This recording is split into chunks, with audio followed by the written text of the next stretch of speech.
Hey, my name's Sean. Welcome to Echoes in Eternity Bourbon.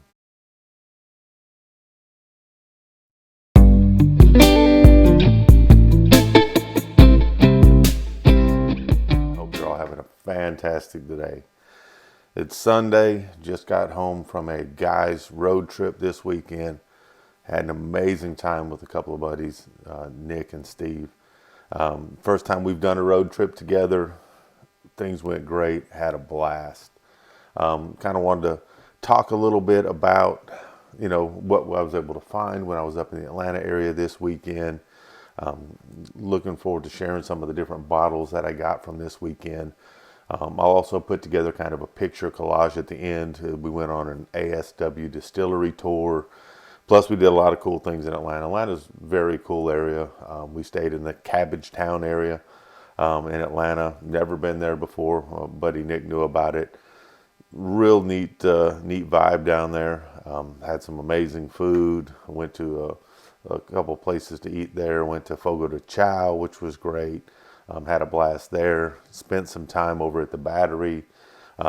They were kind enough to teach me how to smoke cigars. Never been a cigar smoker, so Nick and Steve spent some time teaching me how to smoke cigars. Had a great time at a cigar bar there called Burn in the Battery. But overall, fantastic time. Brought a little bit of bourbon, so we had some fun with some bourbon. So I think I'm going to end up killing this bottle right here. Soloist has been absolutely amazing. They tend to like Soloist. They had a good time with that bottle.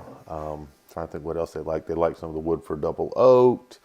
I got some other bottles which I'll be displaying later that I picked up prior to headed out of town. I've had a real good week for collecting. Not great on my wallet, but a good week for collecting. But all that being said, let me kind of share the 6 bottles that I picked up. Some on the distillery tour, some over at Tower, and some of I've never seen before, so just kind of want to get your thoughts on them.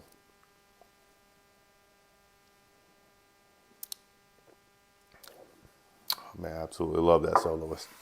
So good bottle kill too from the weekend. I just had to finish it up here.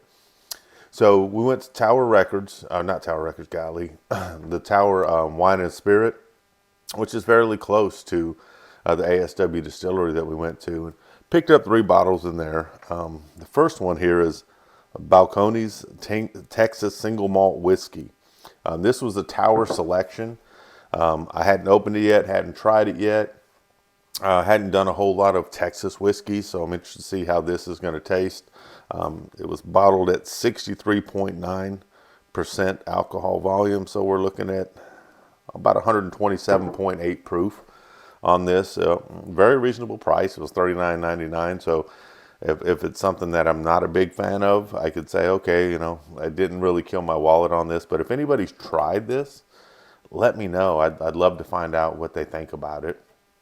So I was very interested in that bottle. Like I said, I love store picks because you're not getting, maybe the normal flavor profile. You may get some of the funk that was in that barrel. You may get a good barrel. You may get a barrel like, they would have been better off blending that one, but never tried this.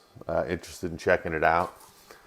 Next bottle I pulled out of Tower, which I thought was really cool, is a High West American Prairie Bourbon.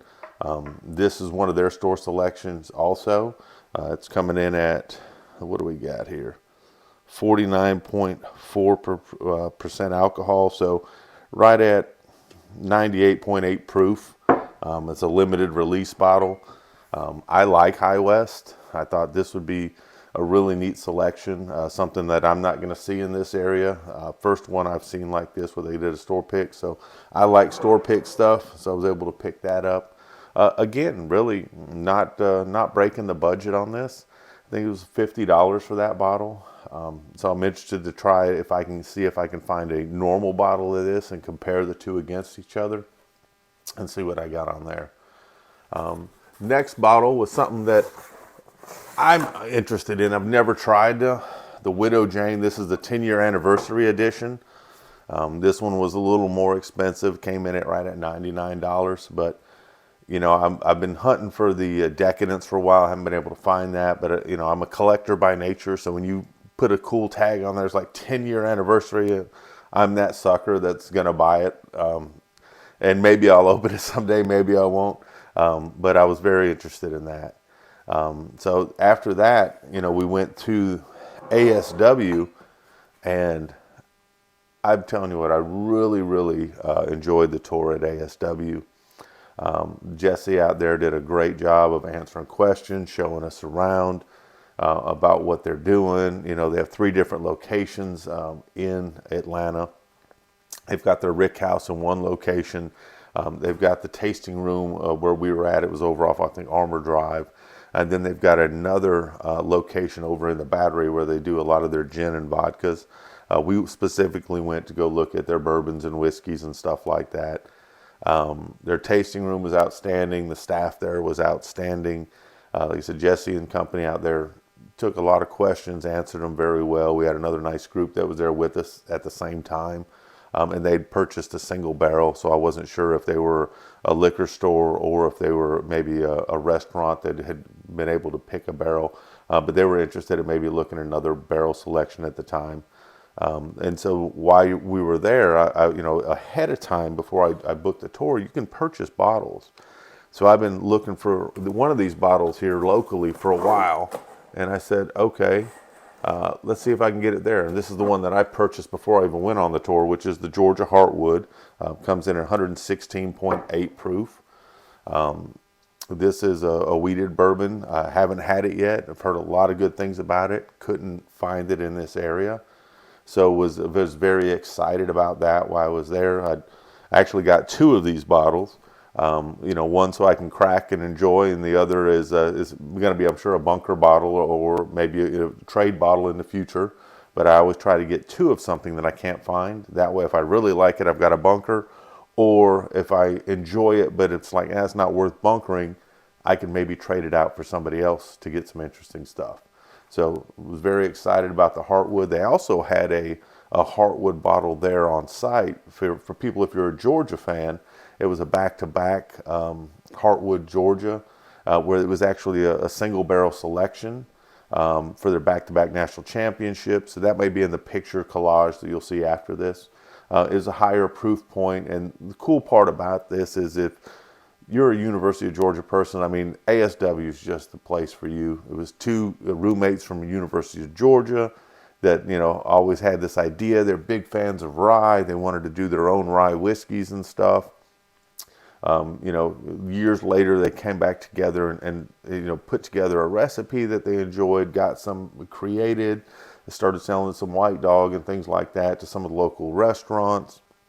And then really it kind of started moving in a different direction when they actually got a master distiller that also went to the University of Georgia and had some family history from up in North Georgia of creating some bourbons and things like that.